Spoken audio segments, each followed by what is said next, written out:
This podcast is all about real conversations from Mildura's first Sexual Health Expo, Let's Talk About It. Hearing straight from students and professionals about respect, consent, identity, and boundaries. Before we dive in, I want to take a moment to acknowledge the traditional custodians of the land that we're on, the Laji Laji, Nyeri Nyeri, Wurgai, and Jintate people of the Miliwa Mali, and the Bikini people across the river. I pay my respects to elders past, present, and emerging, and extend that respect to all Aboriginal and Torres Strait Islander peoples tuning in. I'm Jack, I work in health promotion and run YZ, and for me, this podcast is about giving young people and the community a chance to share what really matters. This is Let's Talk About It. In this episode, I had the chance to sit down with Roz, one of the most experienced school nurses in Victoria, and someone who's been part of the program since it first kicked off over 20 years ago. We talked about health promotion, consent, and what respectful relationships look like for young people today. Roz has a wealth of experience and a really grounded perspective, so I'm excited to share this chat with you. Let's jump into it.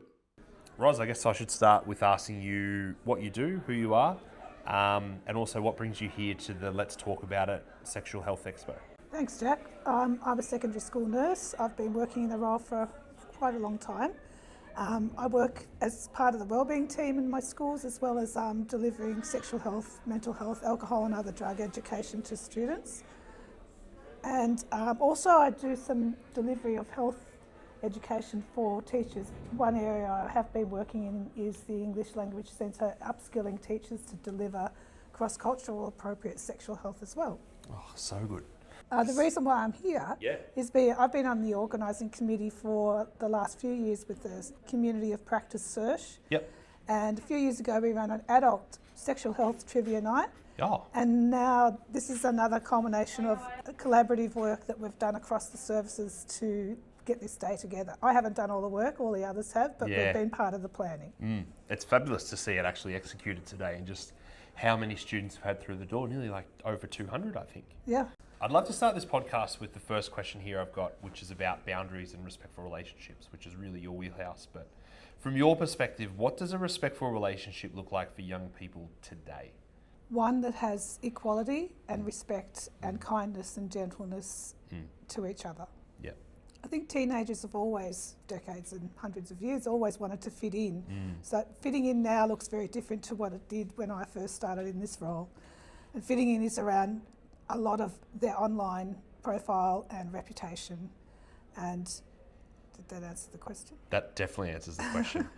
There's so much there too in the online worlds are really unrestricted, unfettered, they're without moderation, and that's a place where those young people actually get access to their friends, even more so than the real world where people are quite sequestered off and can't access facilities where they'd be able to catch up with their mates in a safe way.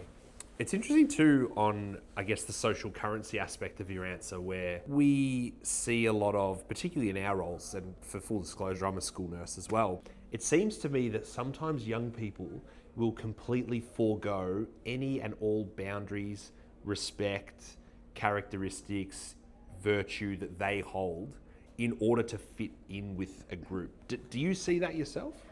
I do, but I also like to remind myself and others that not everyone does things that it might be seen as inappropriate. For example, sending nude pictures to whoever. Not everyone does that. Only a small minority do that. The same with, when I talk to students in, say, Year 12, it's around, we know statistically in Australia only 55% of Year 12s are doing anything sexually active. So it's normal not to. Yeah.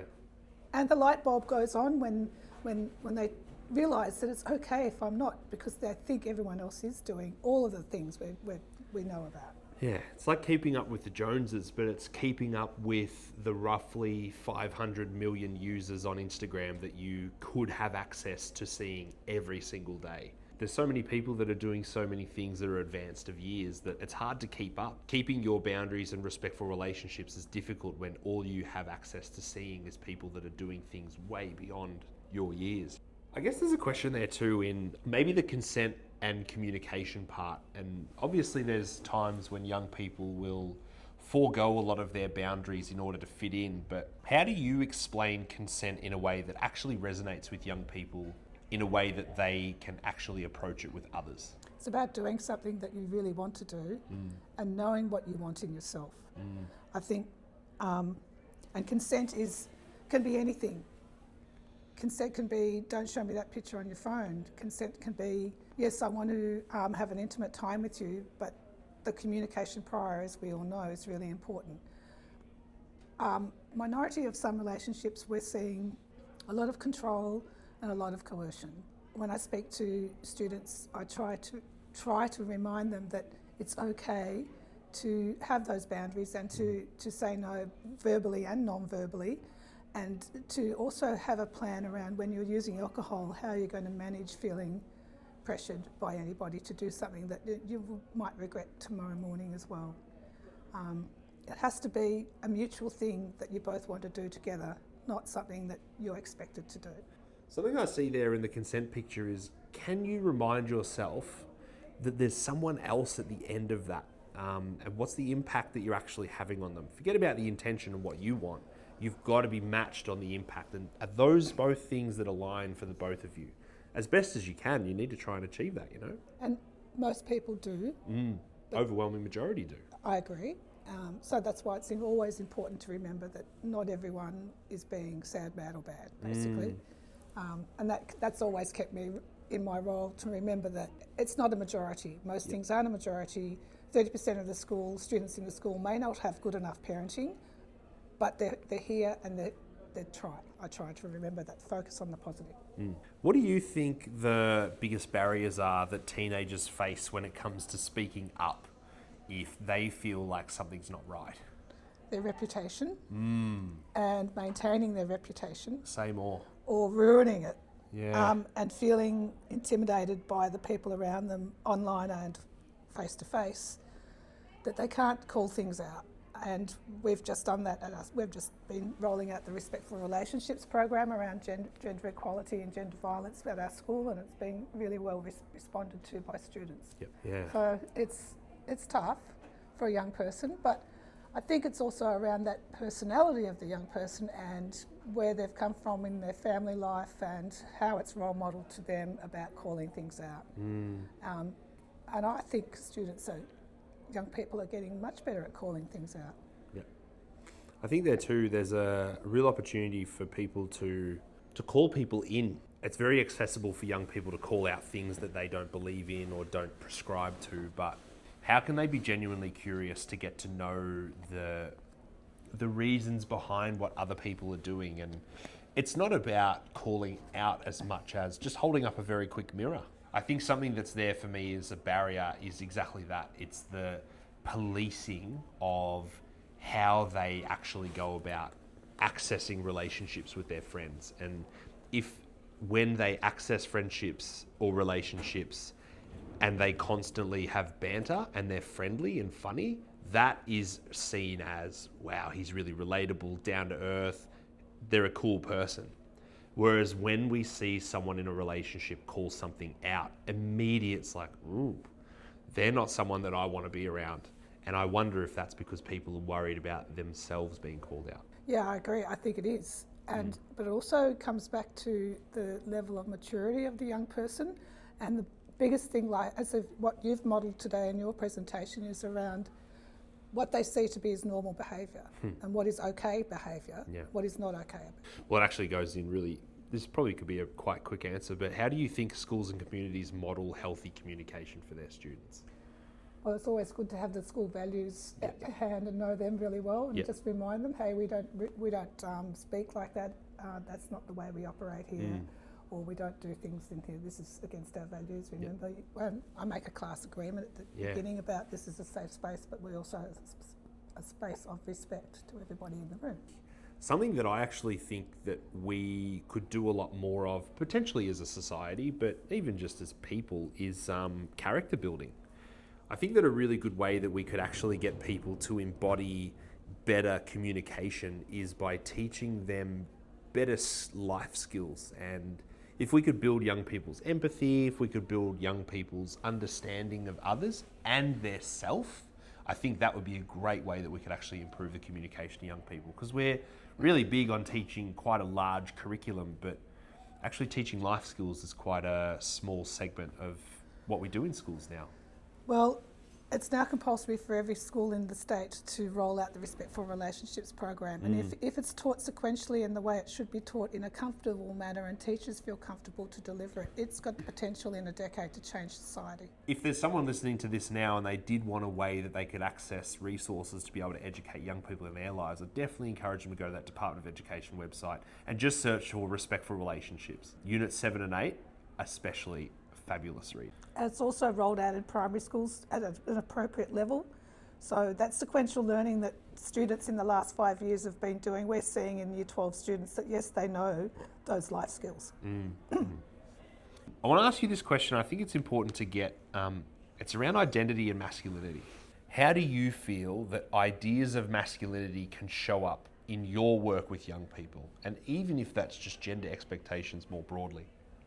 Well, that minority of young people we've been talking about, we are seeing some very controlling relationships, which cause awfulness for a whole lot of people and the individual who's the victim. So it is there, and it is hard to change that when it is ingrained in that young person's beliefs. But we question it at our school. Yep. And we always must respond to difficult situations and fallouts with students, and we try and use it as an education moment, a place where you can actually use that event for some learning, basically. If it's done well, we try. I think there's a lot too there in like the role modelling of, you don't even need to give people a prescriptive way of what it means to be a man or a woman or anyone. It's just, how can I encourage that person to be themselves and actually have the space to figure out who they are? And there's a concept that, again, I'd encourage people to read up, but called the man box. And it's a really strict and rigid set of rules that determine what a man should and shouldn't do. So things that are in the man box is be tough, earn a lot of money, be sexually active, and be almost like a conqueror. Hold a lot of power and don't let that power go. But things that are outside the man box, and these are things that aren't looked upon favourably as to be a stereotypical man, quote unquote, is to be caring, to show emotion, to show weakness, and to not be in control, to not earn much money, to not be successful. And these are things that are really limiting for men because, like I definitely identify myself as quite a staunch man and someone who probably fits in the man box quite neatly. I love cars, I love the pub, I love being able to access that part of me, but something that's there for me is like, I'm a nurse. That part of my life is so important. Caring for other people is so important. And I would be less of a man if I wasn't able to do that. Which then asks a bigger question, well, why can't men feel comfortable to step outside the box? I think the reason for it is they don't want to be policed by their friends or society as a whole, not living up to this expectation of what it means to be a man. And I think that's really dangerous because the one thing I didn't mention there about being outside the man box is not talking about emotion. When we're trying to access better young people, it actually comes with how do they identify with themselves more. And the more that we're able to tap into the idea that they can be whatever they want to be, the better off the young people are, the better off we are. Yeah. And that young person that you spoke to earlier today, what did he say? Yeah. After he did the man cave, he realised he can just be himself. He doesn't have to be anything that the world expects him to be. And I thought that just summed it up too. Yeah.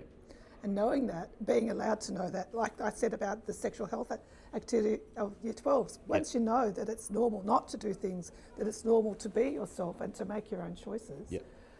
And I can be quite, not stern with young people, but tell it how it is and get feedback from them and hopefully they learn from that. I don't know if you felt this way growing up, but the coolest part for my adult experience so far is actually just doing my own thing. Like figuring out who I am has been like amazing, But that takes a lifetime, and I think until your brain as a male is 24... 32 now. 32 now. Wow. Probably 20 years ago, I actually realised in myself what the word integrity meant. What the word integrity meant to me. And it was that realisation that, I've finally grown up, but I'm older than 32. Yeah, there's so much there, I think, that could be barriers, but we just got to keep encouraging young people to access more of themselves, because it's all in there. It's just buried quite deeply, you know. For young people, well, for anyone, but for young people particularly, going through puberty and then getting to know yourself is really difficult.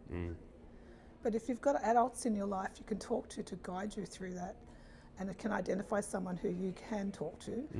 I always ask, which parent carer do you feel the most comfortable to talk to? Which teacher do you feel relaxed to actually approach?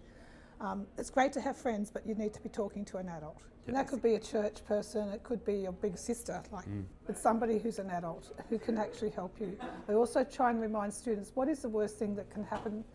What if you're really worried about a friend in the middle of the night? Yep. What's the worst case scenario? What should you do? And that's about going to your parent or carer and calling the police to do a wellbeing check. Yeah. Those basic things that you've probably never heard of before, but it's a thing, and they need to know what to do to keep people safe and feel okay to ask for help. Once you learn to ask for help, it's a really liberating feeling, because you then have access to so much more. Yep. One of the final questions I've got for you, Roz, here is, what do you think adults often misunderstand about teenagers and relationships? Adults might forget that they have learnt from life skills and teenagers haven't. So teenagers are still navigating that, whereas adults have that maturity, hopefully, to have healthy, happy relationships. Yep. Teenagers, monkey see, monkey do, will possibly think they need to be acting in a relationship or towards other people in a way that's they thought was right but is not working or is working, basically. There's one question here I've got, which is, what advice would you give to young men about showing care and respect in relationships? It's important, and there's advice and information of how to do that. For example, the Reach Out website has information on how to be a kind, respectful partner in any relationship. And today we've got all the resources here about what's a healthy or not so healthy and not a good relationship as well. You need to overtly explain what some of those things are, though, at the same time. If I was to double down on a lot of those points, like I will, maybe we have an opportunity as men. Is there an opportunity to actually approach something seriously when we just listen? We don't give advice, we don't make a joke, we just listen. That is something that I think is really important in a relationship. I can remember relationships where I was the king of advice and they went poorly. Being interested in somebody else and listening is really important in any relationship, and allowing them to have their time to say what you said today. I feel this. Let's look at this. Can we talk about this? But it takes practice and maturity. Like you said, the practice thing's important, and sometimes you'll get it wrong.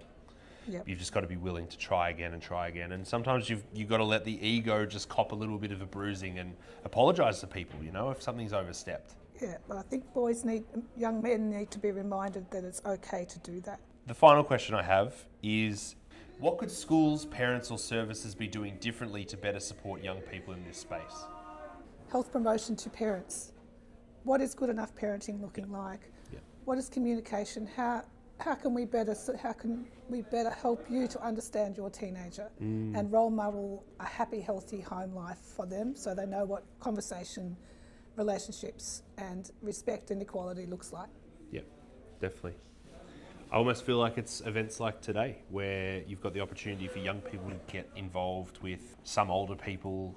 Like you? Yeah, and share stories, you know, about sometimes getting it wrong, sometimes having your boundaries crossed. I know that when I was that age, I had all the answers, but I actually can learn more answers, you know, and I can build a little bit of myself as well. So, yeah, Roz, I want to shake your hand. I want to say thank you. Thanks. Pleasure, Jack. mate. I'm so happy that you came to Mildura. It's been fantastic. Thanks for having me. Thanks for listening to Let's Talk About It, recorded at Mildura's first Sexual Health Expo. If you'd like more information or support, head to the Sunraysia Community Health Services website at www.schs.com.au.